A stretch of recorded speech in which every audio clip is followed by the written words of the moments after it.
All right, what's up, guys? Quick disclaimer, my son is on break this week, so there is a distinct possibility you may hear him at some point in the video. He tends to scream, he's 6, and or he may come like the Kool-Aid man through that door. I've asked him not to do those things, but again, he's 6. We'll see.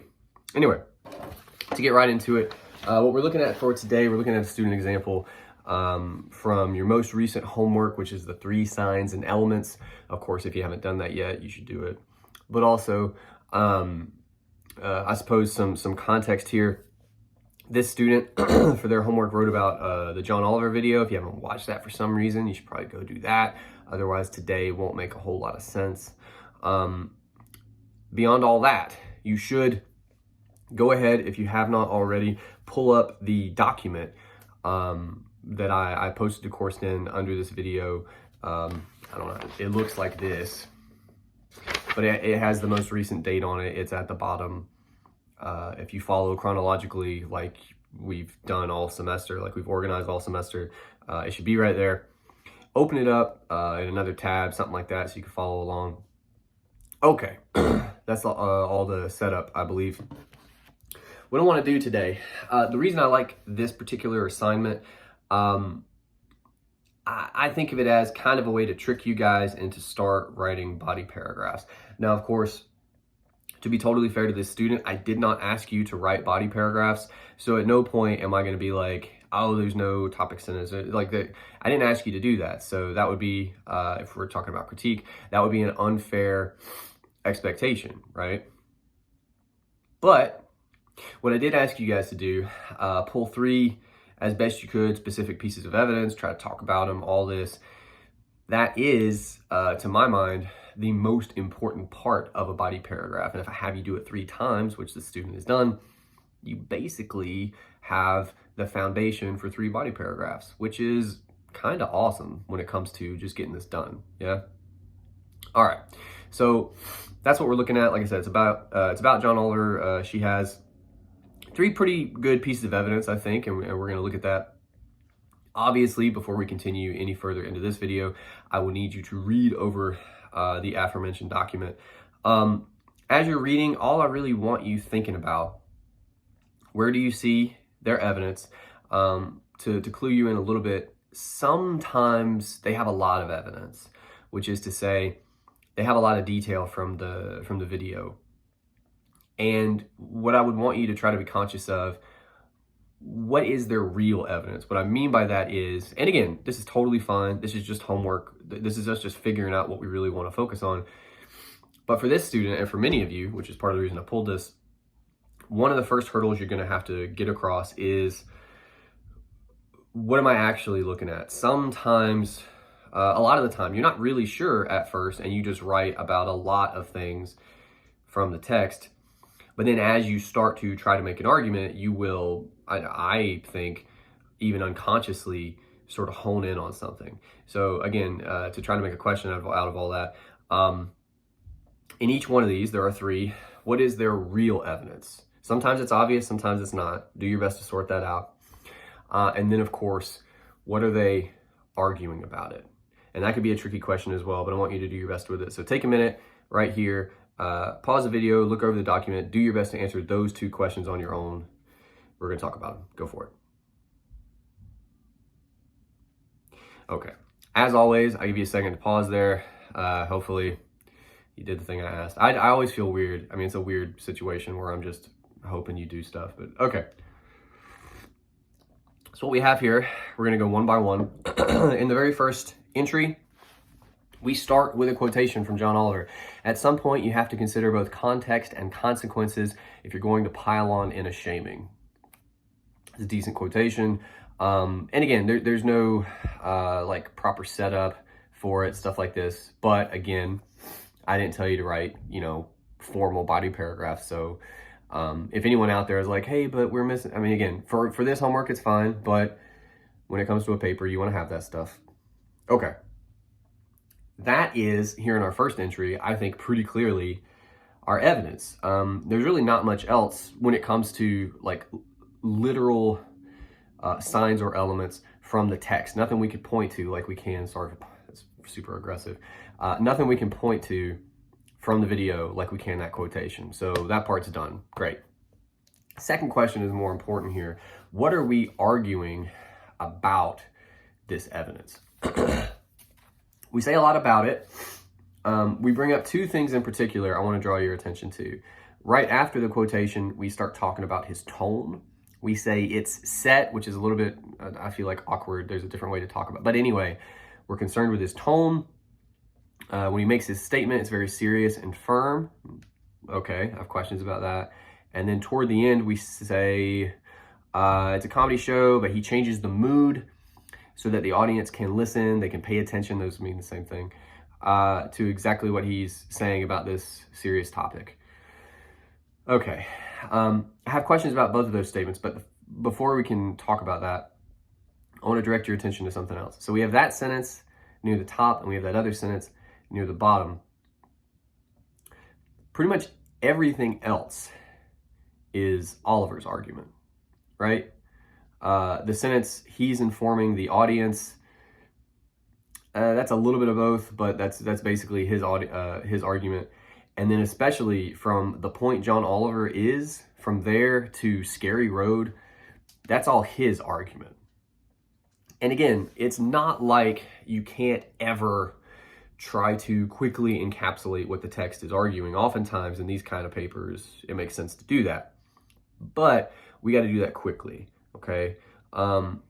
If the student were, they wanted to try to use this to make a body paragraph, my suggestion would be, the quotation is fine.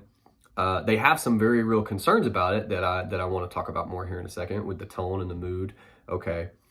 But the rest of this stuff is really getting in the way. And again, I say it like that because when it comes to a paper, you guys will trick yourselves into thinking, oh, that looks about like a body paragraph in terms of length and all that. I must be good. But if you really sort of ask yourself some of these questions, that's not my argument. All the stuff about how public shaming can be funny, but you got to know all the facts. That's Oliver's argument. We're meant to critique that argument. So can we bring it up quickly? Sure. Do we need to move on really fast to get to our stuff? Yeah. And we haven't quite done that here. So again, the trick would be probably everything from he's informing the audience to Scary Road. My recommendation would be sum that up in a sentence or two at most. Like you gotta move, okay? After that, now we can talk about the quotation because we haven't really done that much. My immediate question is, we mentioned tone, okay? We got to prove that somehow. We got to explain what we mean by the tone is very serious and firm. I believe them, but still, again, sometimes it helps. Think of it almost like a math class. You got to show your work. How is this quotation, how does it have that kind of a tone, right? What can you point to, maybe specifically in the quotation, to better explain that? He uses words like context and consequences. He keeps calling it a shaming, right? Might those contribute to this serious tone? And what I mean by that is, there's all kinds of ways to say all kinds of things, right? And again, that's what we're focused on, not what he says, but how he says it. Have you ever heard the phenomenon he's referencing in this video? Have you ever heard it referred to as a shaming? I would hazard no. That's a really weirdly formal way to talk about this, right? And again, I think that's the tone she's describing, is that it's formal. So let's prove that with some of his sort of linguistic choices, right? That could be step one. Similar conversation to mood. We begin to kind of critique here at the end so the entire audience can pay attention. Okay, now we got to explain that. How does the tone we're talking about, which is, I think they're kind of using that as a synonym for mood in a way, how does that lead to the audience paying attention? I'm honestly asking, right? Because I'm being pretty serious right now, and some of you have already closed the video. So how does his mood here, given the context, his tone, contribute to that? the facet that they're trying to explain. Well, you could argue, right? That's what we're in the business of doing. You could argue that because it's a comedy show and it's all jokes and goofiness, these moments where Oliver sort of changes tack, where he I'm not going to say you're blindsided with like his tone. That's a bit much, but it's less expected, right? You expect me to be serious. It would be strange if I made, there's that scream. It'd be strange if I made this like a comedy show, right? Like, again, context is everything. In this particular context, the tone he strikes in moments like these stand out, right? Because they're different from the rest of the show in a way. The sun is just now peeking up over my neighbor's house. Sorry. So that might be a place to start. There are other options here, but I think that would be a good one. I'm moving kind of quickly through all this because I really want to get to what's our critique of any of this. We have to set it up properly, which is what we would do in explaining something like the tone and or the mood and its effect on the audience. So we need to do those things, and we haven't quite done them yet, so okay. But now, so what? Our goal in this paper is critique. That is pretty basically, is the author, John Oliver in this case, successful in his attempt at this argument, given what we've said about it, right? We're not saying overall, right? We're just on the quotation we're talking about here. Is he successful in this moment? The way the student is writing about this, I feel like, because they haven't said it, I feel like they think he's successful, especially at the end. Again, they're implying, they say pay attention to exactly what he's saying. That suggests success to me. So really, and again, all I'm really asking you guys to do, because you could definitely argue that that's a critique at the end of this first entry, I want you to be a little more blatant about it, just to make sure, because sometimes you guys, again, can think that you're getting an idea across and you're not quite doing it. So I want you to be somewhat explicit, right? You can say he gets the entire audience to pay attention, and this marks a successful moment in the text, because, I mean, this is a little bit redundant, but because how better to convince an audience than to grab their attention with a tonal shift, you know? Don't use that language, that's my language, but I hope you take my point that it's never enough, usually, to just state a claim. You got to train yourselves to, even if it seems obvious to you, it's not obvious to everyone, you have to train yourselves to remember stating it is the first step, and then after that, you have to prove it, even if it's just a sentence.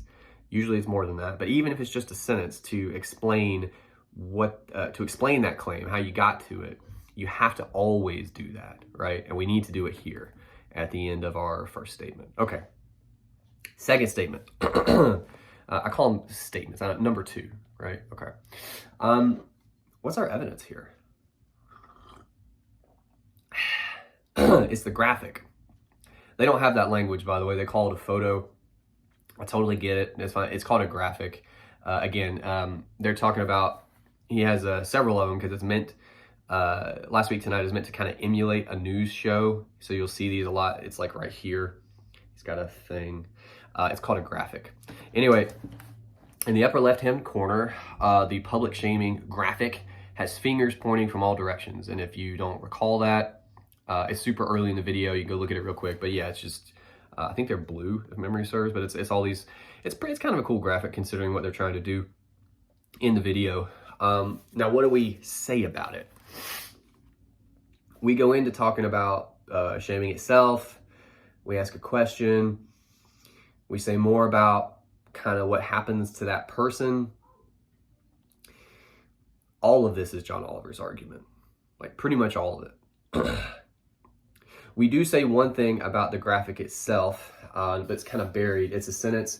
The photo is being portrayed. First of all, real quick in that sentence, the graphic, but the photo, if you cut everything from is to this to, you cut all that, you lose nothing from the sentence. The photo shows the audience, right? When in doubt, if you have multiple verbs, is, portrayed, show, that's 3 verbs very, very quickly. Chances are better than good you only need one of those. And in this case, we cut is portrayed very easily. The sentence works great. It works better now because you're saying the same thing in fewer words. So you take that with you. Anyway, the graphic shows the audience what happens when a shaming occurs. The audience gets to think about how not only does finger pointing, this kind of weird, and name calling make the person feel bad, but you're not human anymore. That's a really interesting point at the end. I would contend that it kind of, because again, this is how drafting works, it kind of takes them all the way from because the world to the very end of this second entry to really figure out how they want to talk about their evidence, sort of in concert with, that means together with, in concert with what they think Oliver is arguing. It takes them all the way to that last sentence to really do it. Again, what that would mean in a body paragraph, if you were to try to use this in a paper, you don't want to say all this. This is too much. It's taking valuable real estate from you. What you would do instead is take the last sentence or two, probably. That's what they're trying to say the whole time, and they're just kind of figuring it out, and they do at the end, I think. And especially they end on a pretty powerful statement.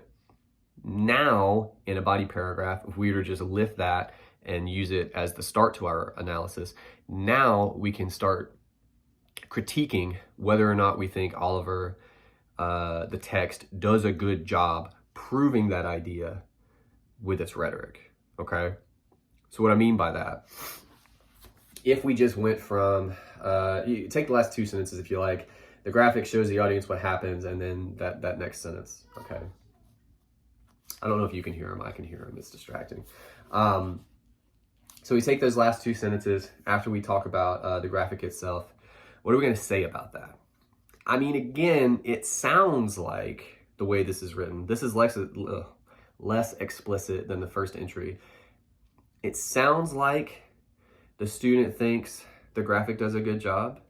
Now, why might that be though? Because again, that's not quite here. They start to explain it.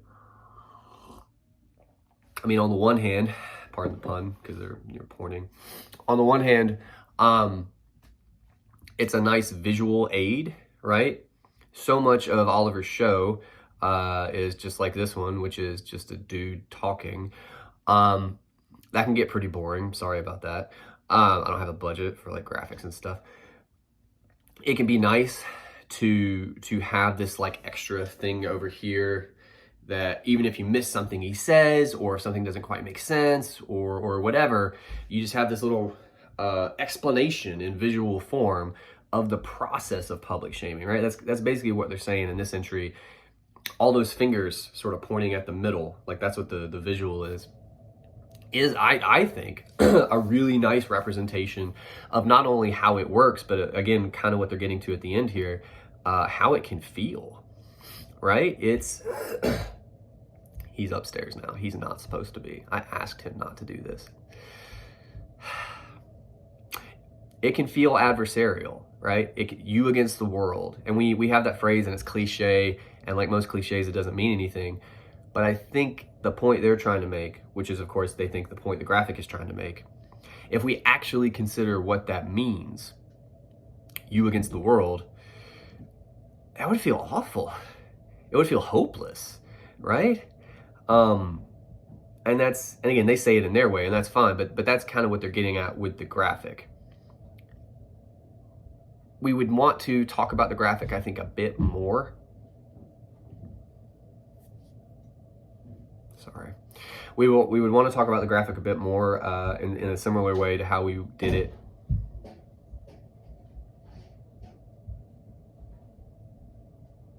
Okay.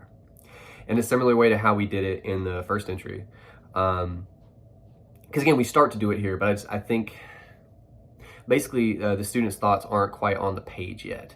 So again, I basically just did it, but how do all these fingers pointing, especially because there's a lot of them, but they're all pointing at the middle, how does that sort of explain how public shaming works, but also here at the end, how does it maybe explain how public shaming feels?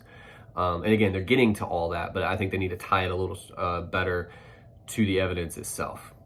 Okay, and again, the next step is, because that's just rhetorical analysis, that's our first paper. The next step is, how are we going to critique that? What are our thoughts on that? And there's two ways you could go, because they're less explicit here than they are in their first entries. To me,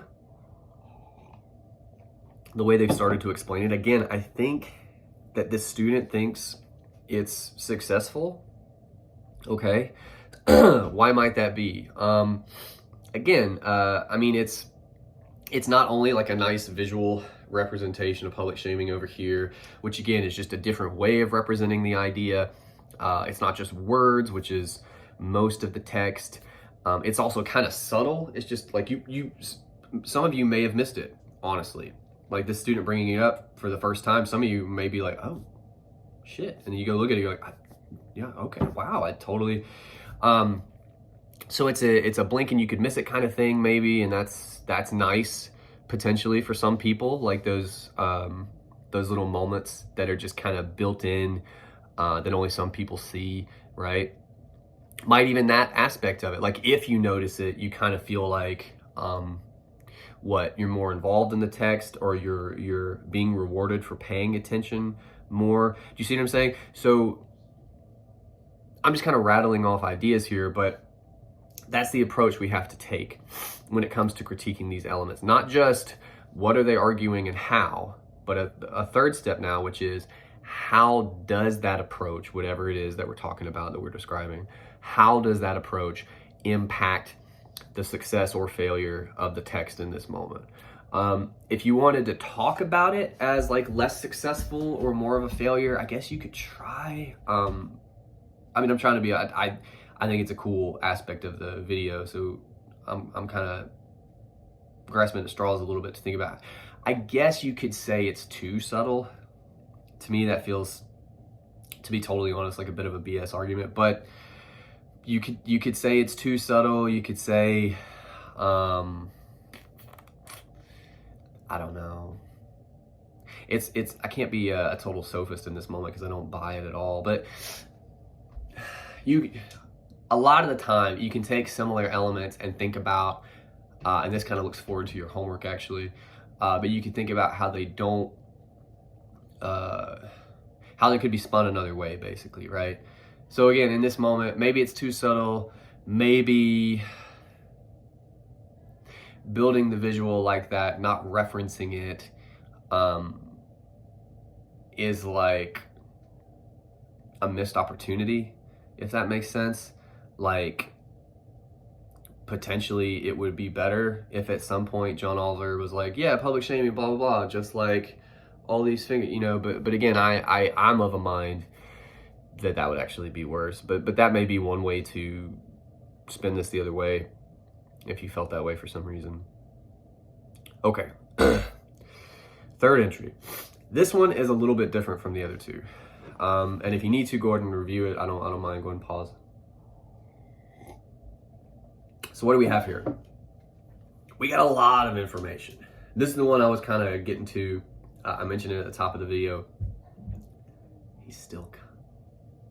Hang on. I'm going to hang on. Okay.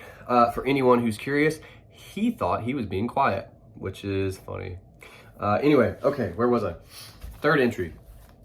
There's a lot of information here. And again, I think part of that is how I talked about it before. Sometimes you're not quite sure what element you want to focus on. Like they talk about the Jay Leno book with a pretty messed up title, right? Then they talk about the fact that John Oliver obviously doesn't care for that title. He has pretty clear opinions about it. He makes his own book as a rebuttal, to borrow the student's language here. That's too much. It's just too much to use for a single body paragraph, right? I mean, what you end up doing, again, if you go back and look at the document, our evidence, our evidence is just anything you can directly point to from the text, right? Our evidence runs from the very first sentence all the way to, I mean, probably, but it's not, I guess, right? That's a lot. Look at the percent. It's not quite half, but like that's a lot. So that would be idea number one. What are we really focused on? Because it's not all that. There's no way we could talk about all of that. We start to explain what Leno is doing, okay? But then we move to Oliver and we get a little more evidence from the text, right?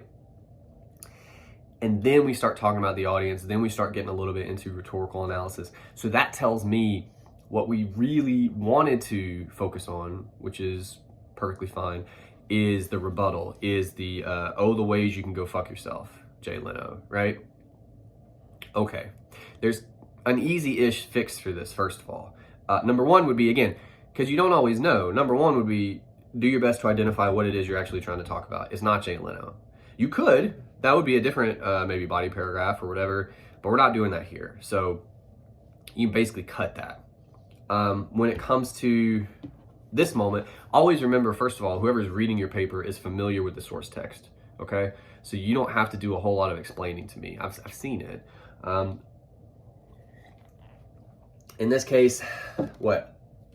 John Oliver shows a clip of Jay Leno demeaning Monica Lewinsky with a, I mean, you wouldn't phrase it quite this way, but with a super messed up Dr. Seuss book. Oliver makes a rebuttal with his book. I would provide the title. Some of you are uncomfortable with like cursing in a paper, but first of all, if you're quoting, it's more than fine. You don't want to just, you know, have a bunch of fucks in your paper for no reason. That doesn't make any sense. But in this particular case, the student is right that it's a rebuttal, but whenever possible, I think it's a good idea to be specific to the text, and I'm going to explain why here in a second. But go ahead and give us that title. I mean, look, to be perfectly clear, because again, some of you are like bothered by cursing, which one is more offensive? Like, be honest with yourself for a second. Oh, the ways you can go fuck yourself, Jay Leno, or the slut in the hat. Like, which one is worse? I would be shocked if anyone could honestly say it's not the slut in the hat. Like, one of them is about a person and it's awful. The other one is just telling a guy what he should go do, which in context feels fair to me. Anyway, all that aside, I think we should quote the title. We're going to get to why in a second. But what do we say about it? The audience, we get their direct response, which is they laugh and clap. I don't know if that's necessary. If you're going to talk about that, because it's actually technically part of the text, you could. Otherwise, I would probably just leave it out. What do we say after that? They're amused. The audience is amused. It amuses the audience. They get amused. That's weird. Because Leno, he gets put in his place. I think the title would help there. How did we put him in his place? And it shows that Oliver cares about how people are being treated. His voice starts to rise. His body language starts to switch up and get serious. Yeah, he kind of like, almost like squares himself, I guess would be a way to describe it. So we get a little more evidence at the end. To me, we could bring that in, I guess, if we wanted to talk about it. I think we have enough with the book title itself. So let's talk about that for a second. Oh, the places you can go fuck yourself, Jay Leno. Why is he doing that? Well, number one, he's doing the same thing Leno did, right? That's what the joke is. Leno is doing the cat in the hat and says an awful thing about Monica Lewinsky. Again, she's like 20 something at the time. She's roughly your age. And John Oliver takes Oh, the Places You'll Go. I'm assuming most of you are familiar with those books. Takes that one, sort of flips the joke around on Jay Leno. First of all, let's talk about that a little bit before we can get to rhetorical analysis. Because yes, the audience is amused. I don't think it's just because he puts Jay Leno in his place. For instance, you know, as a counterpoint, John Oliver could just show the clip of Jay Leno saying this awful stuff about a young woman, and then just the camera could cut back to him and he could just say, hey, Jay Leno, fuck yourself, right? Like that would be putting him in his place. What's different about this specifically? It is the fact that he takes Leno's joke and he turns it around back on Jay Leno, right? Why is that specifically amusing, to use their word, or like a word I would like satisfying, right? It's cool to see, I don't know why this is an example my brain leapt to, but it's like in a rap battle, if you're familiar. What you'll usually see, the blows that really land, it's not just when someone is insulting, because that's the whole point. It's when someone can take what this guy said and turn it back on him, right? Like it's skill to do that. And we're impressed by that as an audience, right? Like even like 5% of our brain goes, oh, that's smart to like take it. And we can talk about that. We can talk about the fact that he takes the exact thing Jay Leno does, turns it back around on him, and almost said, and this maybe gets to the point that I think the student is trying to make, and almost says, you know, how do you like it when somebody does that to you, right? Let's think about that. Why might John Oliver do that within the context of this video? How do you like it when somebody does that to you? Isn't the whole video about public shaming? Isn't the whole video, to go to their second entry, about feeling like everybody's against you, feeling like the public is against you? Wouldn't that have been quite literally how, I mean, she says as much, but wouldn't that have been how Monica Lewinsky felt if she hears jokes like the slut in the hat? Yeah. Might Jay Leno feel even a little bit of that with this joke from John Oliver? Yeah, maybe. If you're going to provide a positive critique here, which is to say you think it's successful, I think that's the route you would go. I think you would say something like, you know, not just the fact that he puts him in his place, you know, all that stuff. Okay, you could mention that, but again, it's the fact that he's trying to do the thing that Jay Leno did to Monica Lewinsky to Jay Leno, and he's doing it in the same way. And we as an audience recognize that. We appreciate that, that he's using the same structure and all that. And it's more effective because of that, if that makes sense. That would be a way to begin a positive critique. A negative critique, I think I've actually seen this in the past a little bit. Like some people, for instance, and again, I think this is a straw man argument. This is silly. Some people will say because he says fuck, it's just you can immediately throw it out. And I'm like, but Jay Leno called her a slut. Again, we're fighting fire with fire, essentially, right? Like I don't know. I mean, I'm trying to think of a way you could negatively critique this. And again, to be totally transparent, I think it's a great video. I think it's like super effective. So some of this is hard for me. I pointed out in an earlier video some of the moments I think you could negatively critique. I don't think all of it works. Like the horse jokes are stupid. Basically some of the jokes are just dumb. But even for those, you could positively critique them. Sometimes it's fun in a weird way to see a guy make a dumb joke. If that makes, anyway, that won't make sense to all of you, but it's its own kind of entertaining to see somebody flail, I guess. All that aside, what are we trying to do here? Well, in each one of these, just to kind of recap, you want to figure out what you're actually focused on. We honestly approach it differently in each one of these entries. That's a big part of the reason why I chose this one. They all have evidence, but in different ways, we're just less sure about what our evidence actually is. That's okay.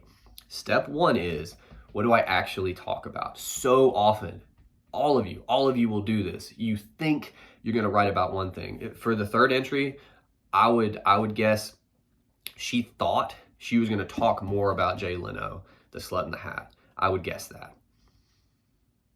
That wasn't the case. That happens. As you write, you figure it out. I know I've said this before, but you do. You figure it out as you write. In this particular case, she was much more interested in Oliver's response. So we don't need the Jay Leno stuff. You can kind of reference it very quickly just for context, but we don't need the description. We don't need any of that specific information, because we need to get to what we really want to talk about, which is Oliver, oh, the place you can go fuck yourself, Jay Leno. We need to get to that so that we have more room for our critique. In this case, I think it's positive. Again, the way she's writing about it leads me to assume that she's reading it in a positive way. That's how you build this paper. The body of it anyway. We're going to talk more next time about the introductions, but I wanted to be clear here, and I'll say it one more time at the end of the video. Half of what you're doing in this paper is exactly what we did in paper 1, okay? You need specific evidence from one of the texts. I haven't seen anybody write about both texts. I'm happy about that. You pick one, okay? But specific evidence from one of the texts, rhetorical analysis thereof. So when we started to talk about tone and mood there in that first entry, those are like 2 little moments of rhetorical analysis. We need to do much more of it, but that's kind of how that starts, right? Less information from the source text, more analysis of the source text. That's step 1. Step 2, after that rhetorical analysis, we critique it. Given how we've rhetorically analyzed the text, do we think they're doing a good job or not, and why? You got to explain it to the best of your ability. That's your analysis in this case. That's your critique. So you can make a claim. I think they're successful. I think they're not. I think they're somewhere in the middle, by the way. I'm hoping next time I'll be able to drum up an example that can give you a critique that's a little more in the middle. But those are your 3 kind of basic options. That's how you're going to move through this paper. Your introduction should reflect that. Your thesis should obviously reflect that. But I'll leave it like this. If you're not spending a good bit of time commenting upon, explaining whether or not you think the text is successful in making its arguments, you're not critiquing, okay? So if nothing else, make sure you're doing that. Other than that, class business, we have the opposing arguments homework. I kind of tried to do that today. I didn't pull a great example for it, unfortunately. But it's kind of in the title there. You want to take something specific from one of the texts and critique it, right? One way or the other. I think this works. I think it doesn't. And why? And then, and this can be hard sometimes, I want you to try to take the opposite position. Actually, it doesn't work and here's why. Or, actually, if you had a negative, actually, it does work and here's why. And I believe I referenced it in the previous video. There are multiple reasons for why this exercise is helpful, but mainly I think it can just help show you holes in your original argument. Occasionally I'll have students do this exercise and actually change their own minds. It does happen. So it's a worthwhile exercise. And also it's more practice. It helps you figure out maybe a little bit more of what you want to say about a particular text, detail, what have you. So it's a good thing to do. That's a discussion post, so not only will you need to post, obviously, but then respond to your classmates. And again, especially the nature of this exercise, you're kind of given both sides of an argument. When you go to respond to somebody, you get to see what they're thinking on either hand, and you can respond to both. You can say, "What I really feel like you had more to say about this option, whatever it was," right? This is a good exercise. I've said that word about 7 times now, so I'm going to stop. But it's a good thing to do. I hope you all take it seriously. And other than that, I'll see you next week. Thanks.